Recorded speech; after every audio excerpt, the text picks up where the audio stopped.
Robert Frost will be heard on this recording being interviewed by Richard Poirier.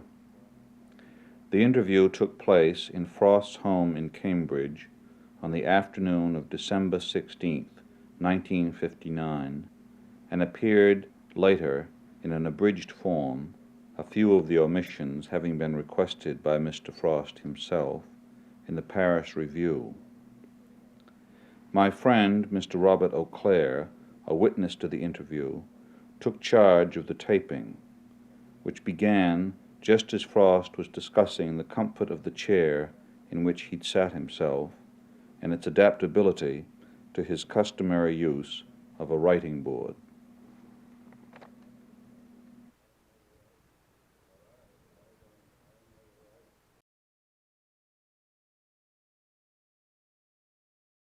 Well, I never write except with a writing board. I've never had a table in my life. And I use all sorts of things. Right on the sole of my shoe. Well, you've moved about so many places that you probably never had a desk. When I was younger, younger, I never had a desk. I've never had an office, never had a writing room, I've never had a desk. Has Cambridge, is this your home base now, pretty much? In the winter, I'm about nearly 5 months of Ripton, Vermont. See, I make a long summer up there. But this is my office and business place. I come down here. When you're in Vermont, you're near the Breadloaf School. Well, three miles away, not very near. Not so near I know it's there. I'm way off from it. Down the mountain and up a side road. They connect me with it a good deal more than I'm there. I give a lecture at the school and a lecture at the conference. That's my... You were a co-founder at one point. They say that anyway. Yeah, I think I had more to do with the starting of the conference in a very casual way. I said to the president, why don't you use the place for a little sociability for after the school is over, see? And I thought of no regular business of it, no pay, no nothing, just invited literary people, a few for a week or two. Kitchen staff was still there, you know. Sure. And they started a regular business of it. Have you ever, when you were in England in 1912, 15, and that time, did you ever have any thought while you were there that you might want to settle in England? No, I went over there to be poor, nothing else. I didn't think of printing a book over there. I'd never offered a book to anyone here. I was 38 years old, wasn't I? Something like that. About that. And I thought the way to a book was the magazines, and I hadn't had too much luck with them, and nobody ever noticed me except to send me a check now and then. So I didn't think I was ready for a book. But I'd written 3 books when I went over there. The amount of 3 books, Boyswell, North of Boston, and part of the next book in a little heap of loose leaf heap. What were the circumstances of your meeting Pound when you were in England? That was through Frank Flint. Did you ever hear of him? No, I haven't. I have. He was a friend of, you have. The early imagist. Friend of Pound's, and belonged in that little group there. And he met me in a bookstore, said, American? And I said, yes. He said, how'd you know? He said, shoes. And then he said, poetry? It was the poetry bookshop. Harold Monroe. Just being organized, Harold Monroe, you know. And he said, poetry? And I said, I accept the omen. And then he said, you should know your fellow countryman Ezra Pound. And I said, I'd never heard of him. and I had been skipping all literary magazines. I didn't ever read them very much. The gossip, you know, I never paid much attention to. And he said, I'm going to tell him you're here.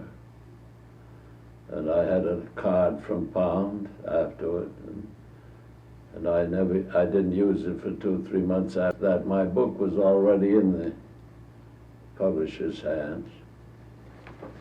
How did he come to see your book? There's some story about his Yes, it getting was hold of funny. it very soon. It hadn't come out, the book hadn't, when I saw Pound 3 or 4 months after he sent his card. I didn't like the card very well. What did he say on it? Just said, at home sometimes. Just like Pound, you see. And so I didn't feel that was a very warm invitation. I didn't go. And then one day, walking past Church Walk in Kensington, I took this card out. That's the little place, and I went in to look for him, and I found him there. Little put out that I hadn't come sooner in his Poundian way. And then he said, Flint tells me you have a book. And I said, well, I ought to have. He said, you haven't seen it? And I said, no. He said, what do you say we go and get a copy? And we went over. He was very eager about being the first one to talk. That's one of the best things you'd say about Pound. He wanted to be the first one to jump, see? And call people up on the telephone to see how they were going to jump. And he's all silent with eagerness. We walked over to my publishers. He got the book. Didn't show it to me. He put it in his pocket. And we went back to his room, and he said, you don't mind our liking this, in that his British accent, slightly. And I said, oh, go ahead and like it. And pretty soon he laughed at something, and I said I knew where that was in the book, what Pound would laugh at. And then pretty soon he said, you better run along home, I'm going to review it. And I never touched it. I went home without my book. He kept it. I'd barely seen it in his hand. He wrote a very famous review of Clinton. Yeah. It was one of the first, wasn't it? Yes. Yes. It didn't do so much over there. It was here in Chicago. And, you know, he had mixed position, a really confused position over there. He was friends with Yeats and Hofer and a very few others. And the reviewing of the book began right away as soon as it was out. And I guess most of those that reviewed it didn't know it was reviewed in Chicago. It didn't sound as if they did.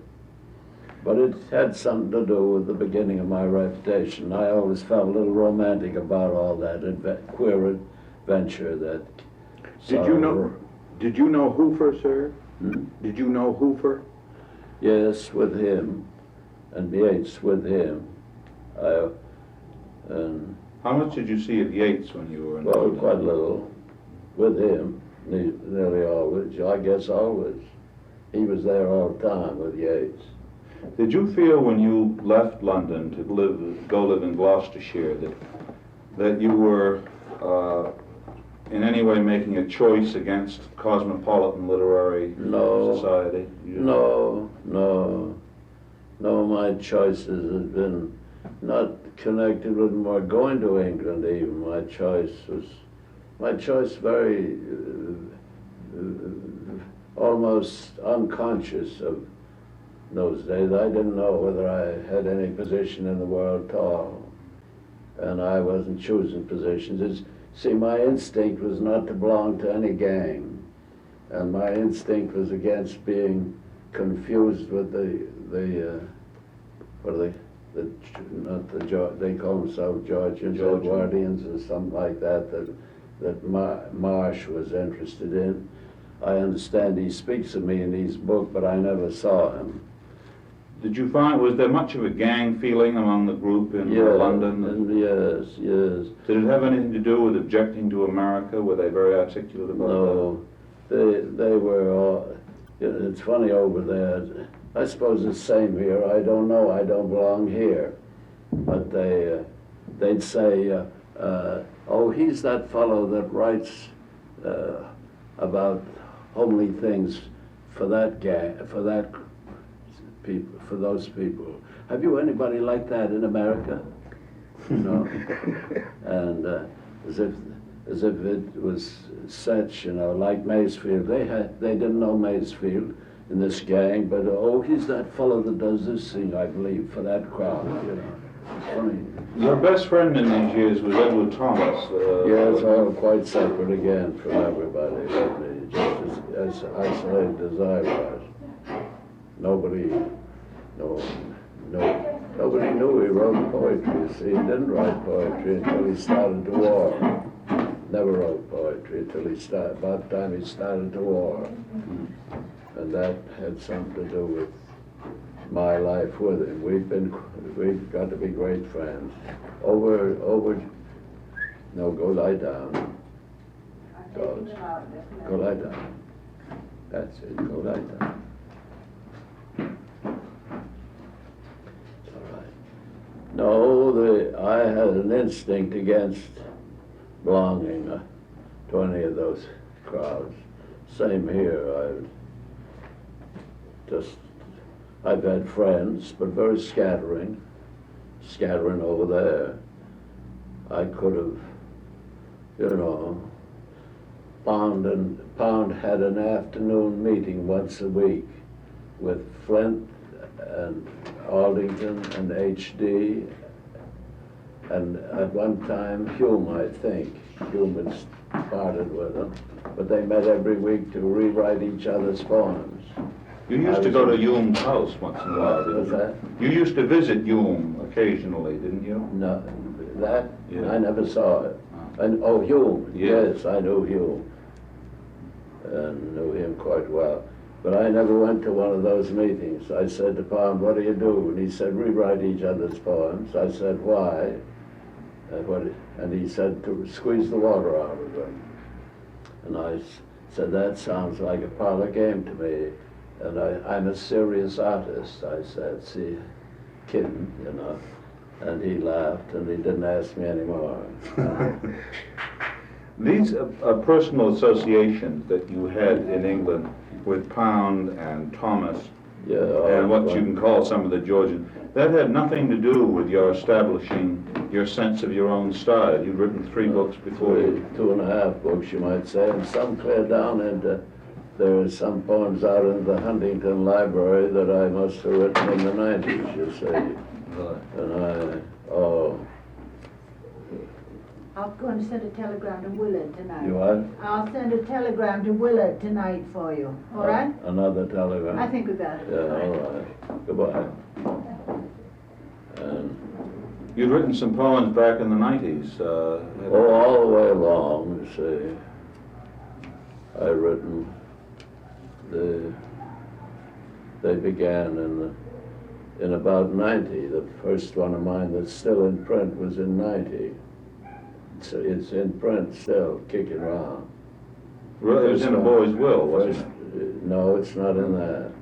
That's the first one I ever sold is in that. And the first one I ever had printed was the first one I wrote.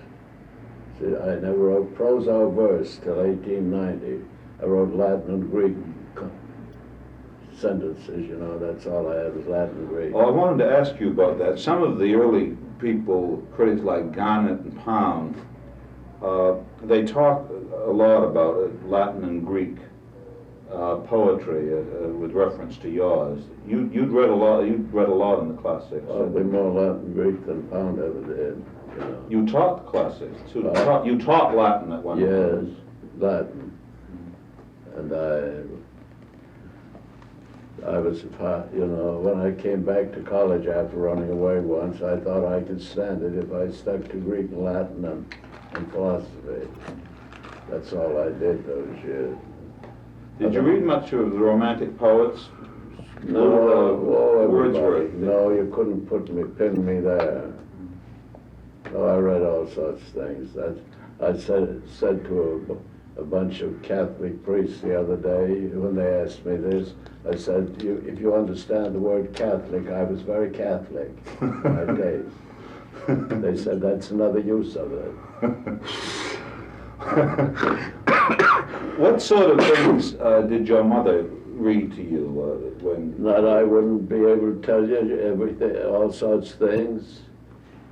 Not too much, but some. She was a very hard work person, you see. She supported it. Did she used But to? Oh, I'm sorry. I tell you, she was a teacher in Columbus for 7 years in mathematics. And I just dug up in Pennsylvania the fact that she was, the date of her marriage and all that, in Lewistown, Pennsylvania. She taught with him 1 year after he left Harvard. He taught 1 year and therefore he went to California. And they married out there. She came from Scotland, didn't she? Born in Scotland, but grew up in Columbus, Ohio. Taught 7 years there in mathematics. I just find these things out strolling around the way I do. 7 years, I thought that's a long time.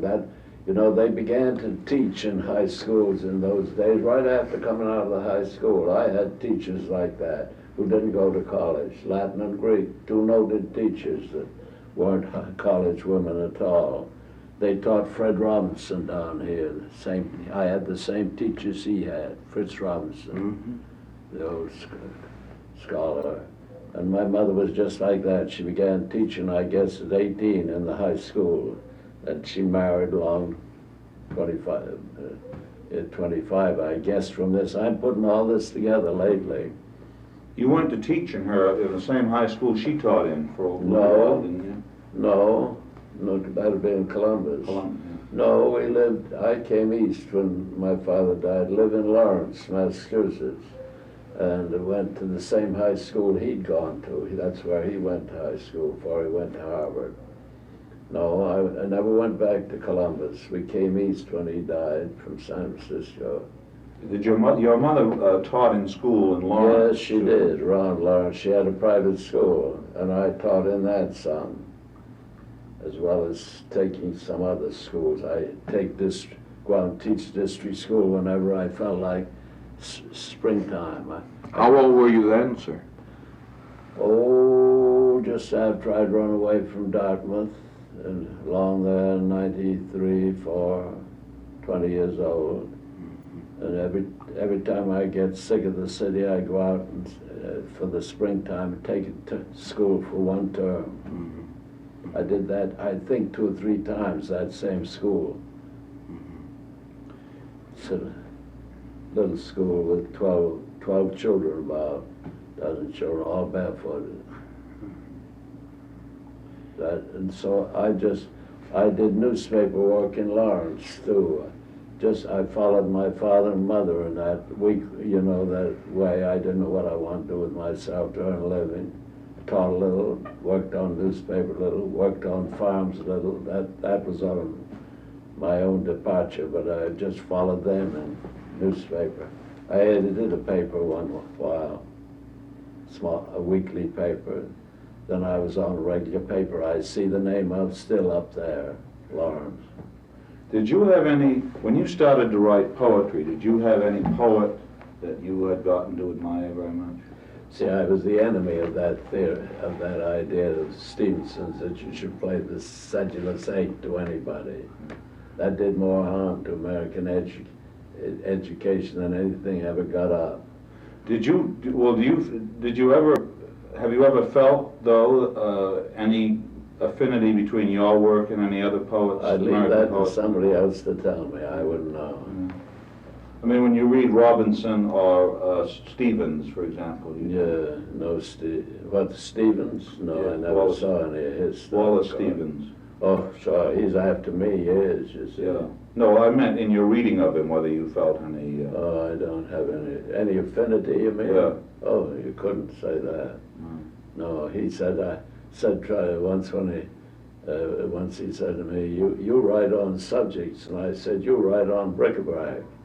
And when he sent me his next book, he'd written small bric-a-brac in it. Took that good-naturedly. No, I had no affinity with him. We were friends. But no, oh geez, miles away. I don't know who you connect me with. Well, you once said in my hearing that Robert Lowell tried to connect you with Faulkner. He said you were a lot like Faulkner. Did I say that? No, you said that Robert Lowell told you that you were a lot like Faulkner. Well, you know what Robert Lowell said once? He said that my uncle's dialect, New England dialect, the Biglow Papers, is just the same as Burns's, wasn't it? I said, Robert, Burns's was not a dialect. Scotch is not a dialect. That's a language. But he'd say anything, Robert. Well, offhand, you know, he's a hit or misser, and he couldn't have said worse than that. Connect me with anybody. I don't know what. Oh, you know, I've read them all, and I've gone. One of my points of departure is an anthology. I find a poet that I admire, and I think, well, there must be a lot to that. Some old one, you know, Shirley, for instance, the glories of our God to the state, that sort of splendid poem. And I go looking for it, nothing, just a couple like that, and that's all, you know, a lot of messy plays that aren't good. I've hunted, I'm not thorough like the people that were educated in Germany in the old days. I have none of that.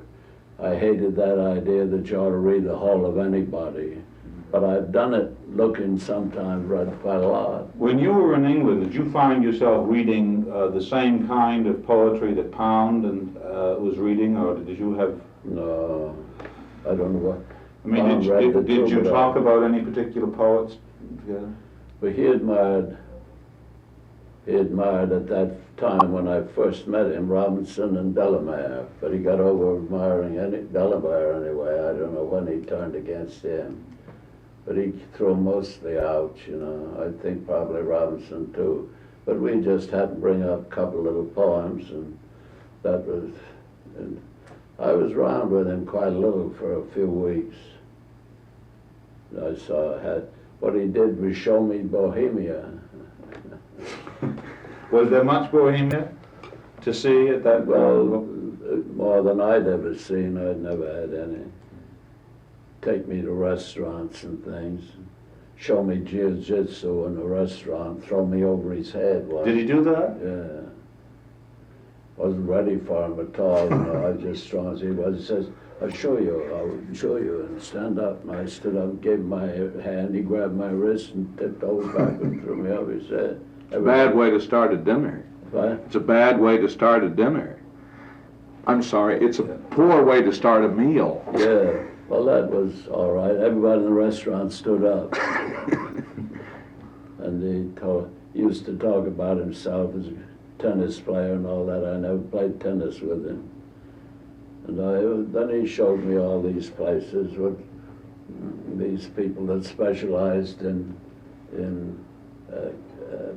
poets that dropped their H's and things like that. Not like the beatniks quite, but you know, there were poets always like that. I remember one occasion they had a poet in who wrote about, had a poem in the English Review on Aphrodite, how he had Aphrodite at a leatherhead, and he was coming in, and he was a navvy.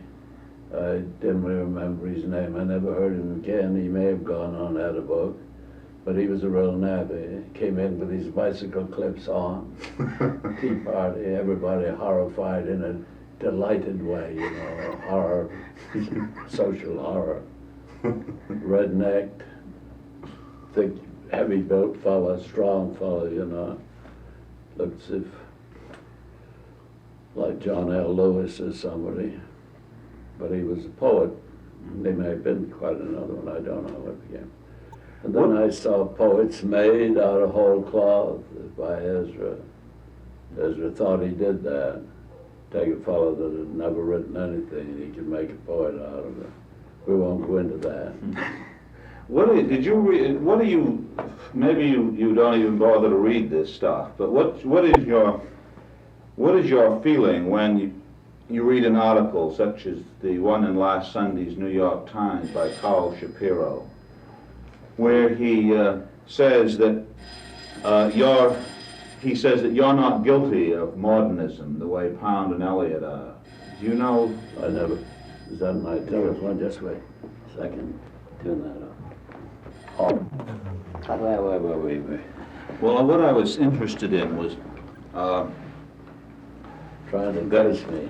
no, I wasn't trying to trade. I was just thinking that. Oh yeah, that's about Carl Shapiro. Yeah. Yeah, isn't it funny? They keep asking me. Yet I've just been all around, you know. I've been out west and all around. So often they ask me, "What is a modern poet?" And I said the other night, I dodge it often, but I say a modern poet must be one that speaks to modern people, no matter when he lived in the world. That would be one way of describing it. And it would make him more modern, perhaps, if he was alive and speaking to modern people. I think that critics sometimes like to deal in matters like literary tradition, for example. And Yeah. a lot of them find that the tradition of Eliot and Pound is very different from yours. Yeah, I suppose Eliot's isn't as far away as Pound. Pound seemed to me very like a troubadour. Seemed to me more like the troubadours, a blend of several of them, Bertrand de Born and Arnaud Daniel. I never touched that, and I don't know Old French. He's supposed to know Old French. Did you read around in the English 17th century very much when you Well, not around, anywhere, plays and all that, yeah, and poems, yeah. Take a person like, I remember certain boys with certain interest in certain poems with me in old times. That old thing, I remember Brower one day in somebody else's class, Brower at the head of Adam's house. I remember he was in somebody else's class. I said, "Anybody want to read that poem to me?" It was in Going to My Naked Bed as One Who Would Have Slept, Edward's old poem. He read it so well, I said, "I give you A for life." Fine. Long back. And that's the way we joke with each other. I never had him regularly in a class of mine. I visited other classes up at Amherst and noticed him very early. Goodness sake, the way his voice fell into the natural way he did that very difficult poem. But that in falling out of faithful friends is the renewal of love, that old quotation from. No, I am very Catholic, that's about all you can say, almost anywhere. I don't like foreign languages that I haven't had. I don't read translations of things. And I like to say unpleasant things about Dante. Did Pound read many, Pound was quite a good linguist, wasn't he? I don't know that. There's a teacher of his down in Florida that taught him in the University of Pennsylvania, and he once said to me, Pound, I had him in Latin, and Pound never knew the difference between a declension and a conjugation. He's death on him. Old man, still death on him. Do you ever hear from Pound? What? Do you ever correspond with him now? No, Since he's looking for Italy? my address right. He's looking for my address right now. I don't know why. He wrote me a couple of letters when I got him out of jail last year. Very funny little letters, but all right. Who did you go speak to in Washington about that? Just the Attorney General. Just settled it with him. I went down twice with Archie, and we didn't get anything done because they were opposite parties, I think, you know, and I don't belong to any party. Well, you're named, your father named you because Robert Lee, because he himself was quite a Democrat. Yeah, I'm a Democrat. See, I was born Democrat, been unhappy ever since 1896. But I'm Democrat. But somebody said to me, what's the difference between that and being a Republican? You know? And I say, well, I went down after we'd failed, and after Archie thought we'd failed, I just went down alone, walked into the Attorney General office and said, I've come down here to see what your mood is about Ezra Pound. And two of them spoke up, and one said, our mood's your mood, let's get him out, just like that, that's all. And I said, this week? And they said, this week, if you say so, you go get a lawyer, and we raised no objection. So since they were all Republicans, I went over and made friends with Thurman Arnold, that leftish person, for my lawyer. Then I sat up that night and wrote an appeal to the court that I threw away, and in the morning, just before I left town, I wrote another one, a shorter one. And that's all there was to it. And Ezra thanked me what I was doing in a very short note. It read, thanks for what you're doing. A little conversation would be in order, and signed, large letters. And then he wrote me another one, and now he's looking for my address for something. Did you see him before he left? No, I wasn't. I didn't want to hi-hat him, and I wanted him to feel kind of free from me. I did, you know. But he feels evidently a little gratitude of some kind. He's not very well, you know. He's in a worse state. Yeah. And some of them didn't want. Well, it's a sad business. And he's a poet, and I never questioned that. And I just didn't want to belong to, I suppose that was it. I moved off in the country, and I saw him before I left, said goodbye to him. We've been friends all the way along, but I didn't like what he did in the wartime.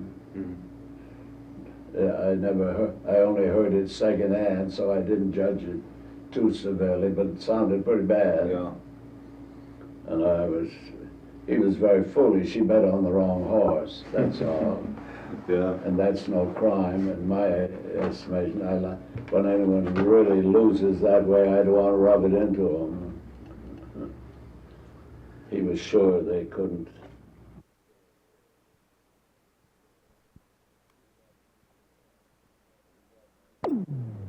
He was a very handsome boy. Tom. Yeah. I was charmed with his ways, you know, and all his. He cultivated a certain rudeness to people that he didn't like, just like Willie Whistler. I thought he'd come under the influence of Whistler, a gentle art of making enemies. And they cultivated the French style of boxing. They kick in the teeth with With grace. you know, the song, nasty song. They fight with their feet, you know what they do with their mouths. I suppose I've been asking some questions about, you know, poetry that you've read and all that, but I suppose it's silly to talk about your poetry or anybody's if it just came out of other poetry or a lot of other things like science. You've always been interested in, haven't you? Yeah, you're influenced by the science of your time, aren't you? And somebody noticed that all through my book there's astronomy. You see that? The Literate Farmer and the Planet Venus is nice. The Literate Farmer and the Planet Venus. Oh yeah, but it's all through the book. The one about, all through the book. Many poems, I can name 20 that got astronomy in them. And somebody noticed that the other day. Why has nobody ever seen them? Once you're interested in astronomy. Another, that's a bias, you could say. In one place I mention a book that I must have read very young. I didn't read young. I didn't read tall almost. I didn't go to school, you know. They, one of the earliest books I hovered over, hung around, was called Our Place Among the Infinities by an astronomer in England named Proctor, noted astronomer. It's a noted old book. And I mentioned that in one of the poems. I use that expression, Our Place Among the Infinities, named from that book that I must have read as soon as I read any book, 13 or 14, right there I began to read. That along with Scottish chiefs, my mother was a Scot, and I remember that year when I first began to read a book through. I had a little sister who read everything through, lots of books, everybody's book, very young, precocious. Me, they turned me outdoors for my health. MIT is beginning to teach a lot of literature courses. I don't know whether you like that idea or not. I think they're going to tend to their higher mathematics and higher science, pure science. They know I think that, I guess. I don't mean to criticize them too much. But you see, it's like this. The greatest adventure of man is science, adventure, into penetrating into matter, into the material universe. But the adventure is our property. It's a human property. And the best description of us is the humanities. So they might have thought of it that way. I don't know whether they did or not. That you better remember that the humanities describe you who are adventuring into science. And science adds very little to that, about the description of you. A little tiny bit, maybe in psychology or something like that, but it's awful little. And so to remind them of who owns this enterprise, whose property it is, they're giving them half their time can be spent over there on the humanities now. And that seems to be a little unnecessary. They better get as far as they can in their own subject. And they're worrying about us and the pure science all the time. Why don't we get more of it in America? I was over there about the beginning of this and expressed my little doubts about it. I was there with Compton one night. He was sitting on the platform beside me. And I said, we've been short. I turned to him before the audience and said, we've been a little short in pure science, haven't we? And he said, perhaps, I'm afraid we may have been. I said, I think that better be tended to. That's years ago. You just mentioned psychology. You taught psychology. Yeah, but that was entirely a joke. I could teach psychology. I've been asked to join a firm of psychiatrists, you know, and all that.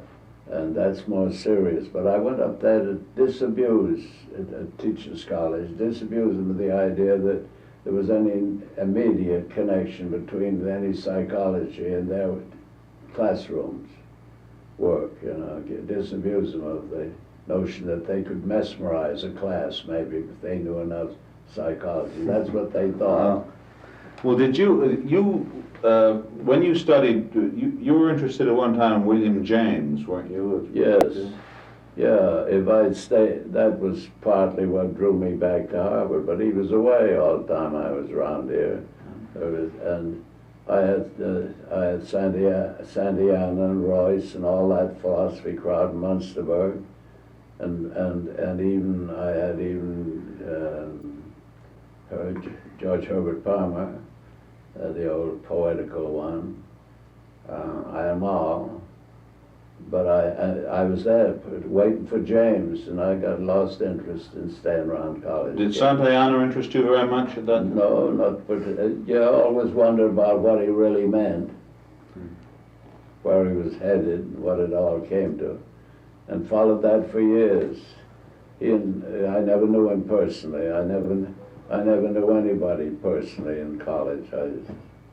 kind of went my own way. But I admired him. It was a golden utterance. He was something to listen to, just like his written style. But I wondered what he really meant. I found years after that he, somewhere, his own words, that all was illusion of two kinds, true and false. And I decided false illusion would be the truth, two negatives make an affirmative. But while we're on sort of things other than poetry that you were and are interested in,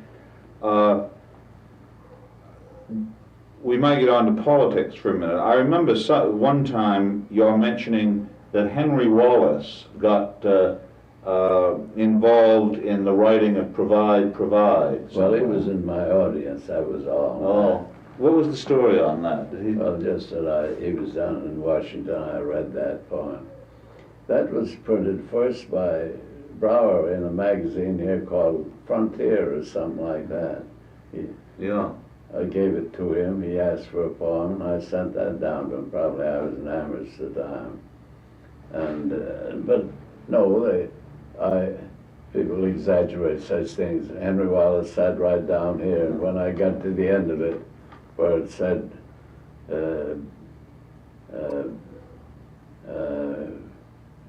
provide, better to go down dignified with modern friendship at your side than none at all. Provide, I said. And then I added, or somebody else will provide for you.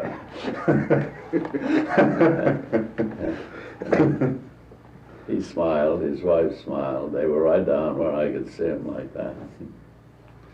He was that way, that was see, I've made a lot of, they think I'm no New Dealer, but really and truly, I'm not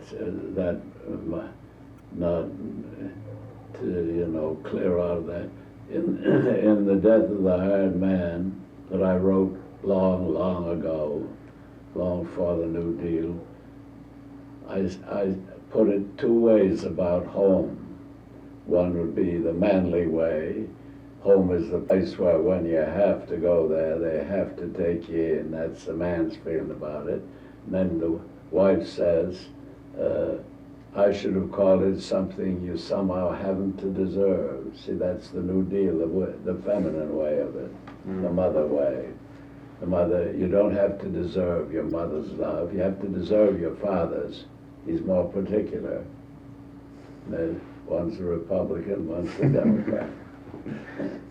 The father is always a Republican toward his son, and his mother is always a Democrat.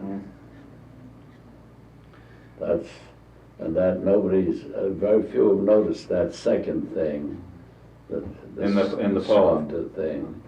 They've always noticed the hardness of the male one. That poem is often anthologized, and I wonder if you feel that the poems of yours that appear most in the anthologies represent you. I'm always pleased when somebody digs up a new one. Yeah. And I don't know, I leave that. It's on the lap of the gods, as they say.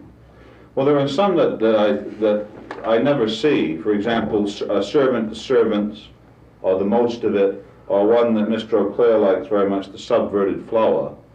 And all of the Subverted Flower. Yeah. And all of these, just noticed this morning, say are left out of Untermeyer's pocketbook edition of your poems. Yeah. Funny.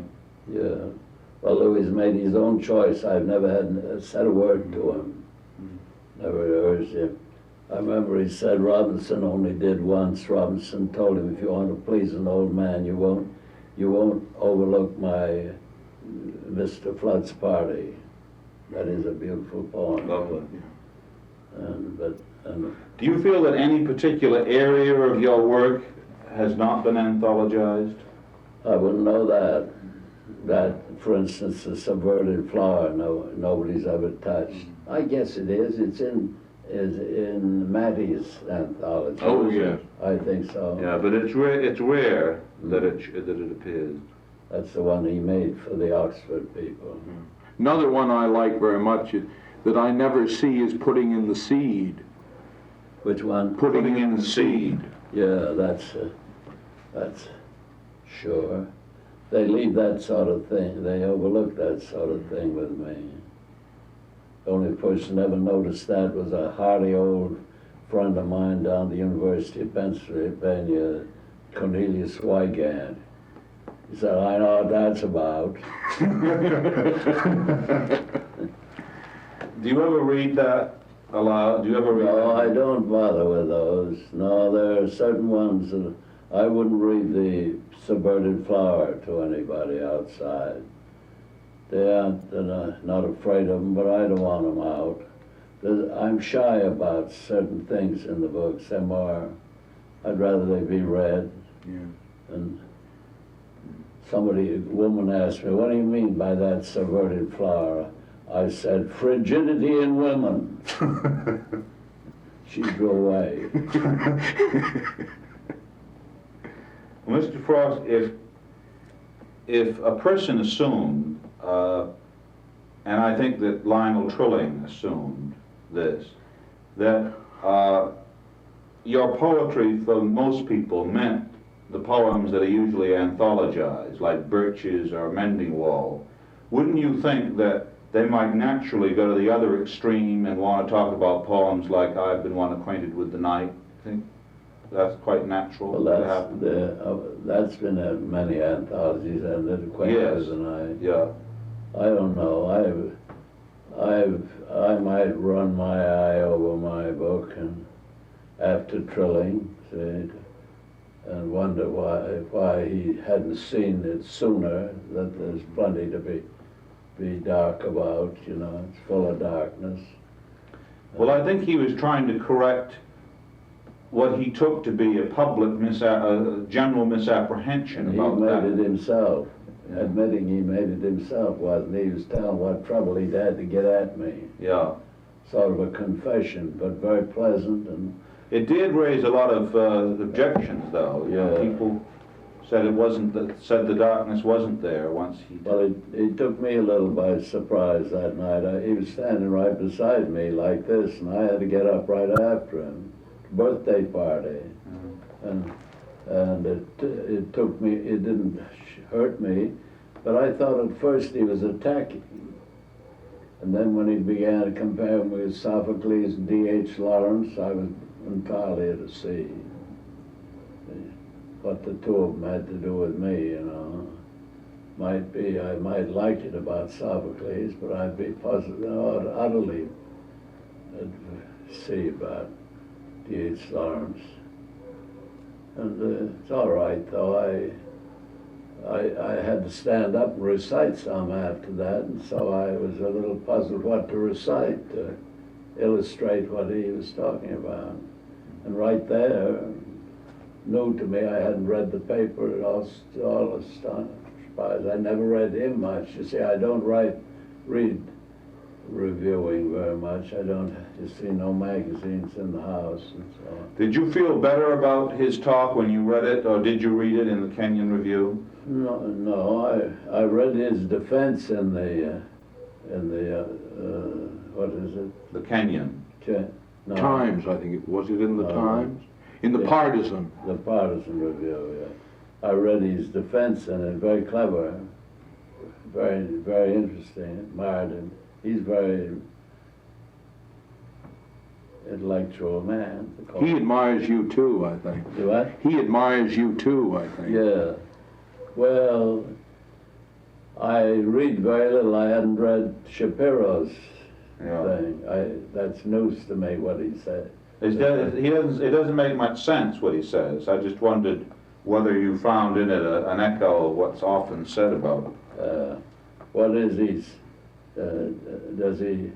Is he a friend of mine? Oh, yes. Yeah. He's a friend of yours, but it's like a lot of friends of yours. He sees things in you that your best friends don't see. I mean, it's like J. Donald Adams in the Times defended you against Trilling, but J. Donald Adams doesn't understand you very well. Well, Shapiro was doing the same thing. Is he on the shipera, on the trilling side? No, he was saying that most modern poetry is obscure and over difficult, and this is particularly true of Pound and Eliot.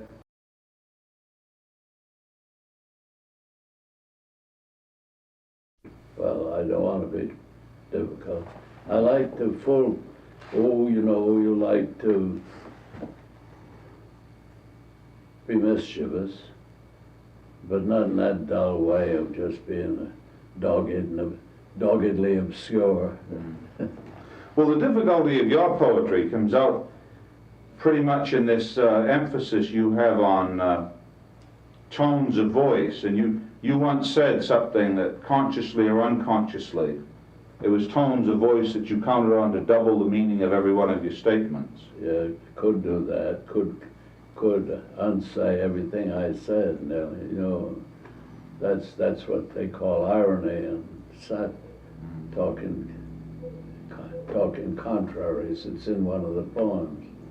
Talk about contraries with people that you're very close to. They know what you're talking about. This whole thing of suggestiveness and double entendre and hinting comes down to the word hinting. With people you can trust, you can talk in hints and suggestiveness, and if families break up when people take hints when you don't intend them, and miss hints when you do intend them, and you can watch that going on as a psychologist, and I suppose I'm doing that all the time. And I've quoted the Bible on the subject, just for the fun of it. 2 places it says, these things are said in parables, so the wrong people won't understand them and get saved. Twice it says that. Very cruel, undemocratic. It's as much as say these things are said in poetry, so the wrong people will just be left out, that's all. And there's that going on all the time.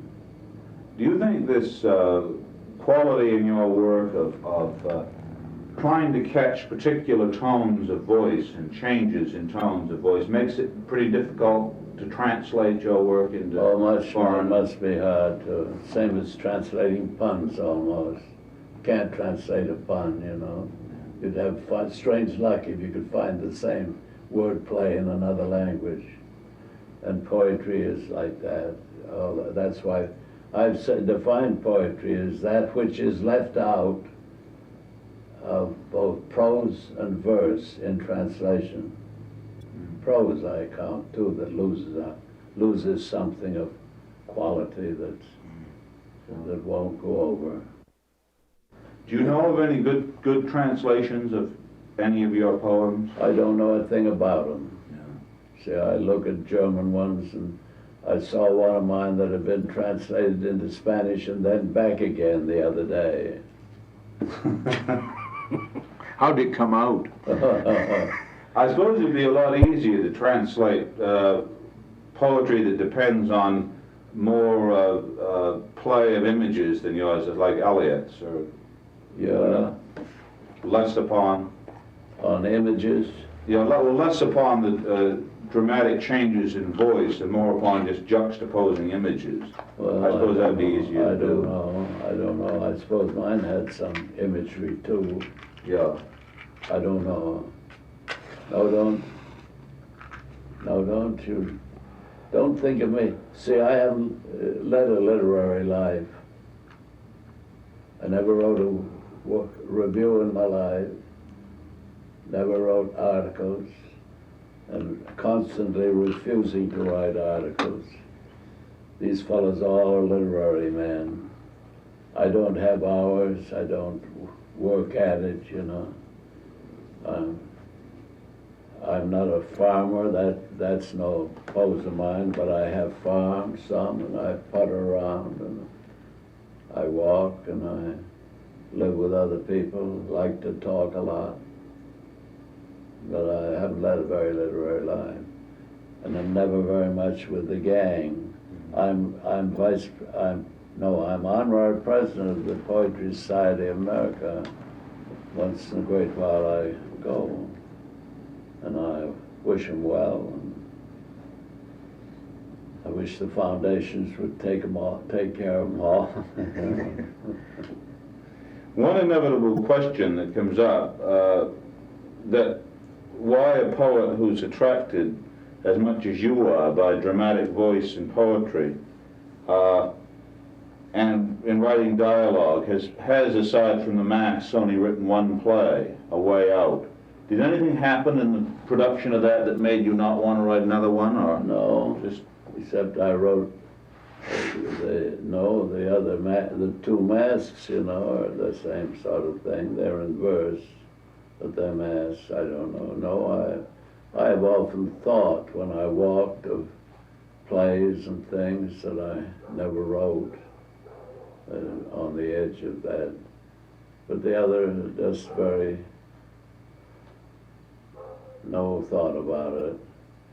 See, these fellows write themselves, they really work away with their prose and trying to describe themselves and understand themselves and so on. I don't do that. I don't want to know too much about myself. It interests me to know whether that Shapiro says I'm not difficult. That's all right. But he associates being difficult with being modern, say. Modern. There isn't much of that in England. No. See, I know that they easily take me among them because C.J. Lewis has done very well by your works in that way. And Edward Muir. Yeah, Muir too. Did you know Muir very well? No, I saw him here once. And I wondered why I didn't see him in England when I was over, but he didn't seem to be anywhere where I was. He lived outside of London. Yeah. You mentioned the masks. Why do you suppose that among religious groups, the mask on Job, the mask of reason, had its best reception among Jesuits and rabbis? Amusing, you say that. That's true, you know. The lesser sects without the law, they don't get it. See, they're too apt to think there's rebellion in them, but they go through with their parents and all that when they're growing up. But that isn't in it at all, you know. It's not rebellious. It's very doctrinal, very orthodox. Both of them, the two mass. You see, one turns on the thought that evil only exists by showing off to good, and good only exists by showing off to evil. The telephone, Mr. Frost. Oh, gee. How'd you notice that? Yeah, that's amusing to me too. See, the rabbis have been fine to me, and the SJs particularly, all over the country. I've just been in Kansas City staying with them, and see, that's good Orthodox doctrine, that evil shows off to good and good shows off to evil. That's the way they exist. And I made a couplet out of that for them, just the way I often do offhand. It's from their having stood contrasted, the good and bad so long have lasted. You've been mentioning a lot about the foundations, and what do you suppose brought it about that something like big business that was really the object of literary ridicule for being Philistine for so long should now be supporting a lot of literature? You know, it's funny they haven't sooner, because most of them have been to college and had poetry pushed into them for about half the reading they do in all languages will be in verse, won't it? Yeah. Just think of it. And so they have a kind of a respect for it all, and they probably don't mind the little, the abuse they've had from our quarter. I was with a lot of them, in New York, from Mrs. Bullock, her famous Academy of Poetry, and I said that there are 1,000 people here, see, tonight. 500 of them are beggars. The other 500 are those they beg from. Poetry has always been a beggar. And I said scholars have also been beggars, but they delegate their begging to their president of the college to go away for them and so on. We talk that way. No, I don't understand. I can understand that these fellows talk down there as if we had enough of imagination. There's a lack of imagination, they're afraid, in our system. If we had enough imagination, we could lick the Russians. I felt like saying, probably we won the Civil War with Emily Dickinson. They didn't even know she was there, poor little thing. Would you agree that there are probably more prizes for good poetry nowadays than there are good poets? Good what? More prizes for good poetry than there is good poetry? I don't know. I hate to judge that.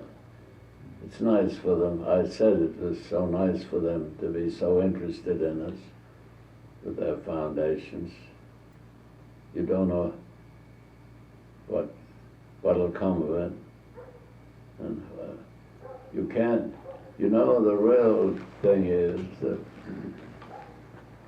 the sense of sacrifice and risk is one of the greatest stimuli in the world. Yes, and you take that all out of it, take that away from it, that it is no risk in being a poet. You'll be taken care of. I don't see any, I bet you'd lose a lot of the highest spirits, wouldn't you? Yeah. They're in it for the hell of it. Yeah. Just same as these fellows breaking through the sound barrier up here. Just saying. And it's very nice to, I was once asked in public just by 400 or 500 women, just how I'd found leisure to write.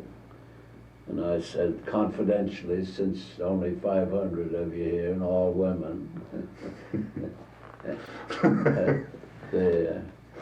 like a snake I stole some of it, like a man I seized some of it, and I had a little in my tin cup.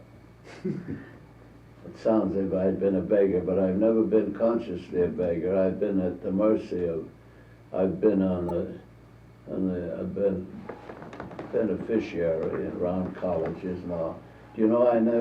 This is what the advantage of the American way. I've never had to write a word of thanks to anybody I had a cent from. See, the colleges come between. People have done things you're aware at Amherst and all, Yeah. Dwight Morrow and so on, but I've never been aware of who did it.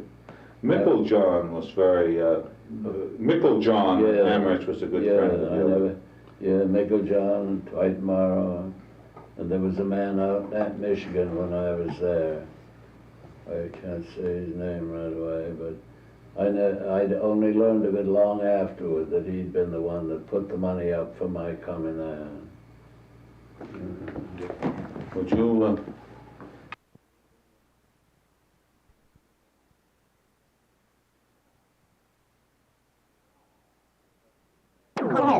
fantastic. Some bacterial thing in the ocean that kills fish.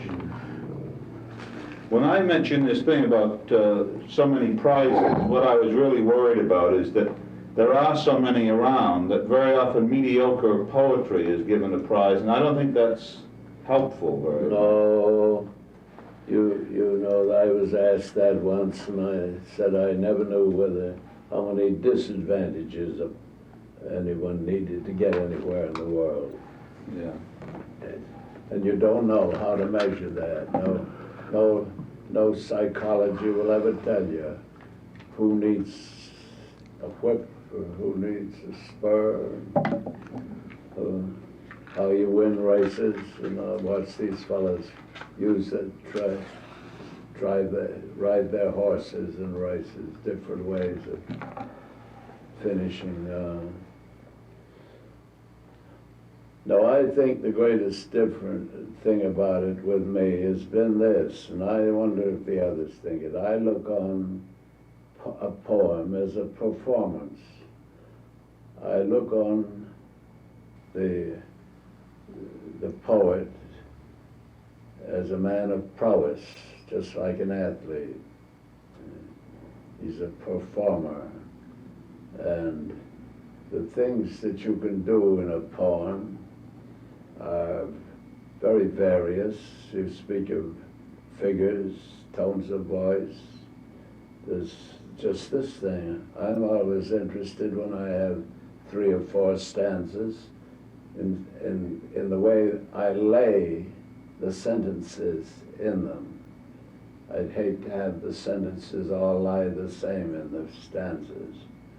And everyone is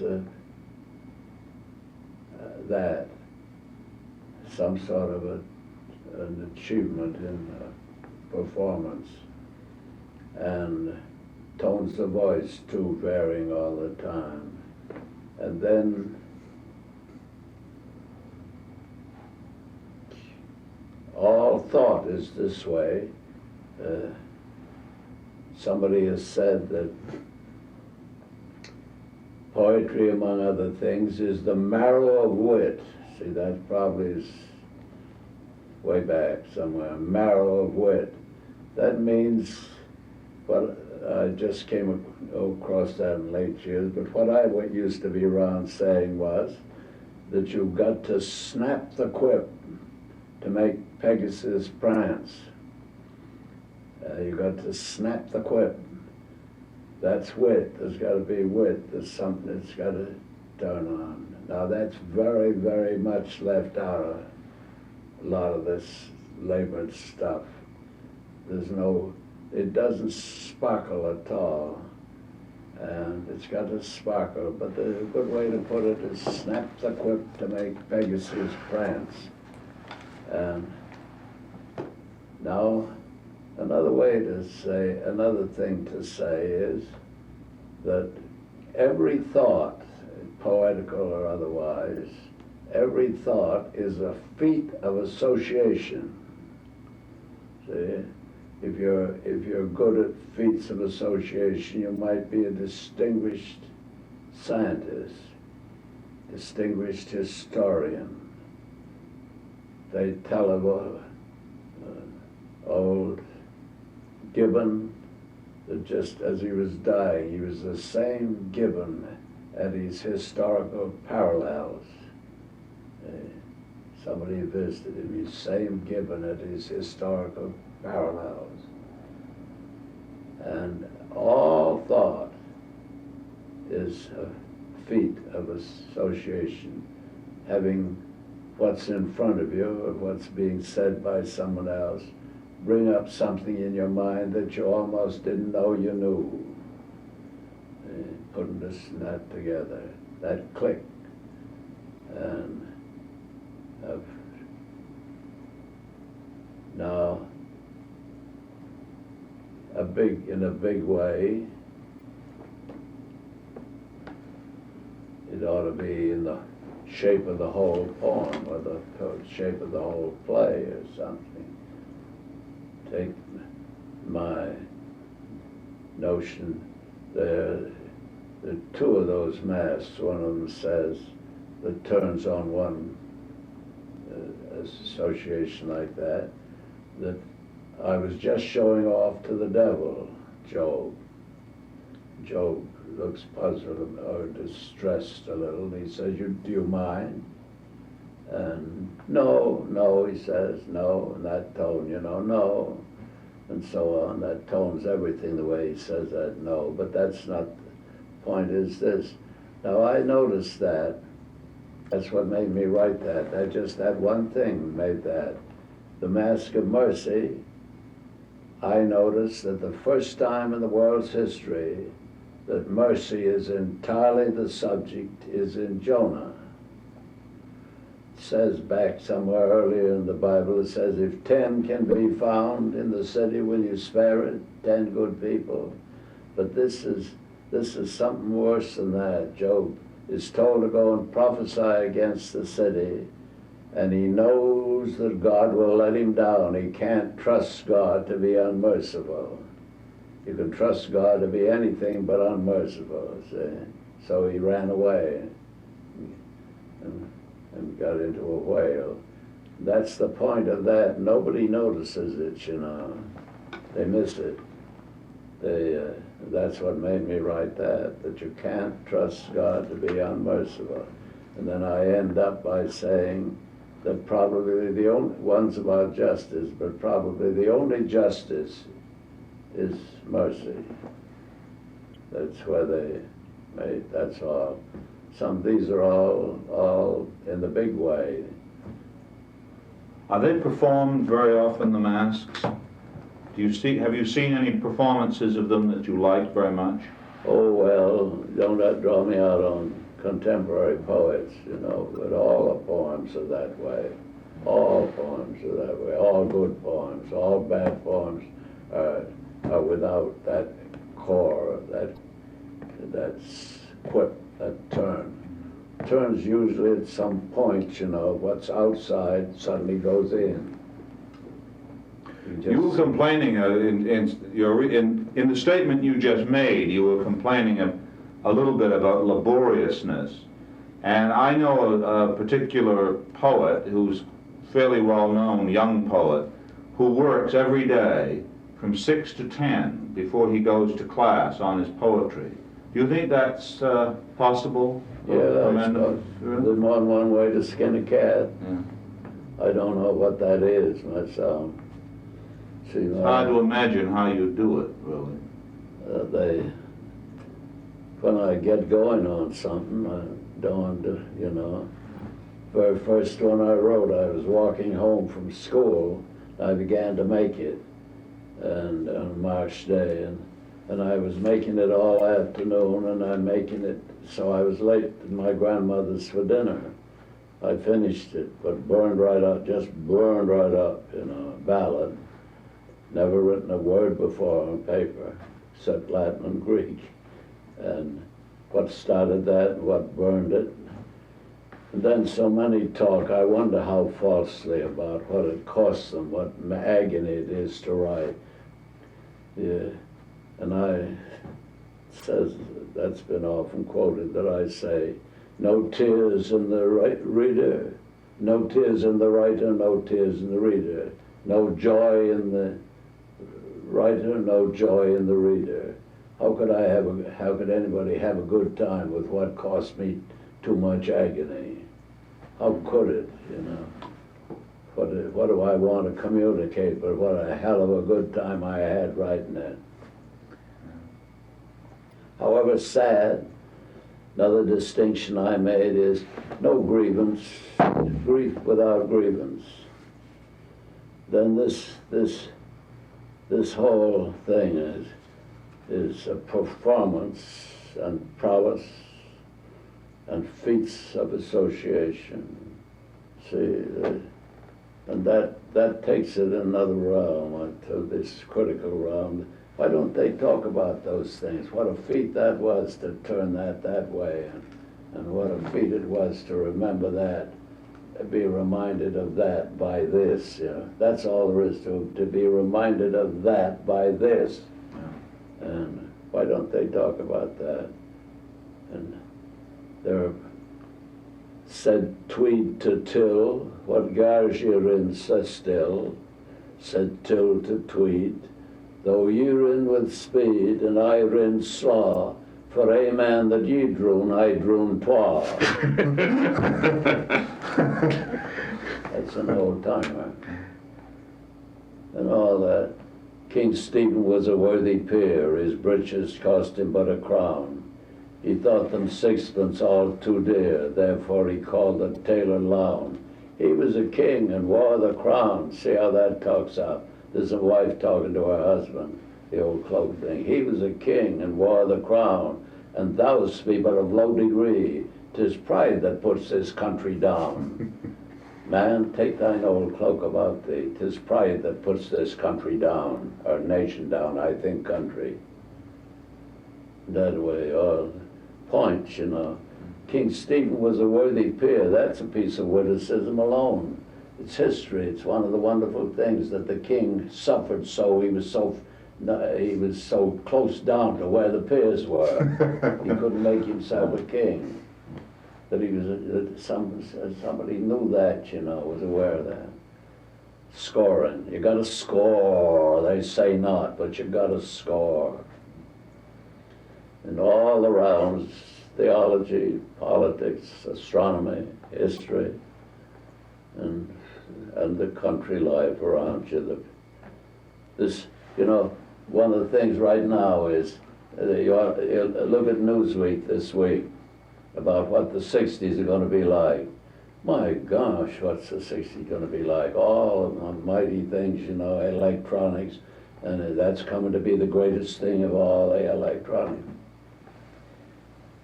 And you can tell these 175 million people that it won't touch them at all except as they read it in the newspapers.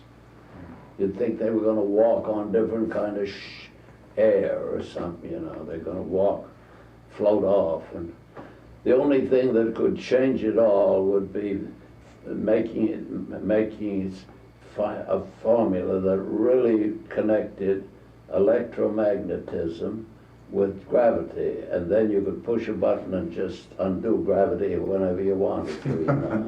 Settle down and go up and float off.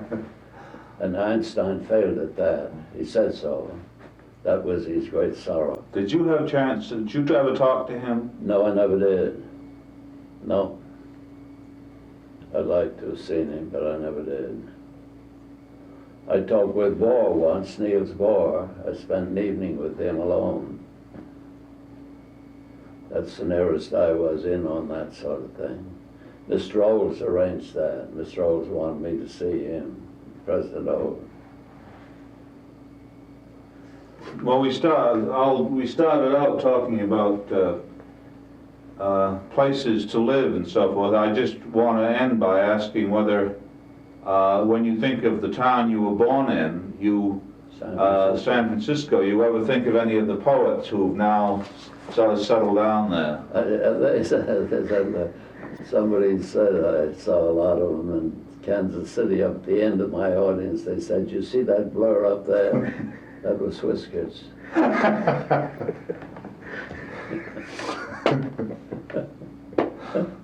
didn't say. No, I don't know much about that. I'm waiting for them to say something that I can get hold of.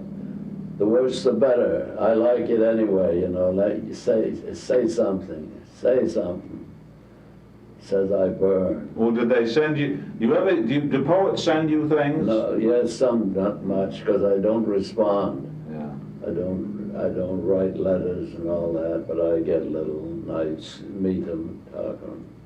I get some books. I wonder what they're at, and I thought there was one book that sounded as if it might be good. Oh Hell. The book was called Oh Hell, because the way you say you know, oh hell. That might be something. It sounds a little better than Howl, which was, yeah. There's not much of a snap in that. Howl? Yeah. Oh, that's hot. One of them was called Howl, one was called Gasoline. Gasoline? I've seen a little of it in them kicking around, and I saw a bunch of 9 of them in a magazine in Chicago when I was through there. They were all San Franciscans, though. And nothing that I could talk about afterward either way. If I get hold of something, because I'm always glad of anybody that says anything awful. Say, I can use it. And we're all like that. you got to learn to enjoy a lot of things you don't like, you know, enjoy what and I'm always ready for somebody says some outrageous thing. And I had to think, I feel like saying, hold that now till I can go long enough for me to go away and tell on you, won't you? Don't go back on it tomorrow. Funny world. But this thing of performance and prowess and feats of association, of course, that's where it all lies. And when I see anybody, my way of looking at a poem right away, it's sent to me right now, is to see if it's rhymed. See, I know just where to look at it. The rhymes come in pairs, don't they? And 9 times out of 10 with an ordinary writer, one or two of the terms is better than the other. And the one's makeshift will do, and then again another one that's good, and then another makeshift, and then another one's good. That's performance, you see. That's the deadly test with me. But if I can't, I want to be unable to tell which of those he thought of first.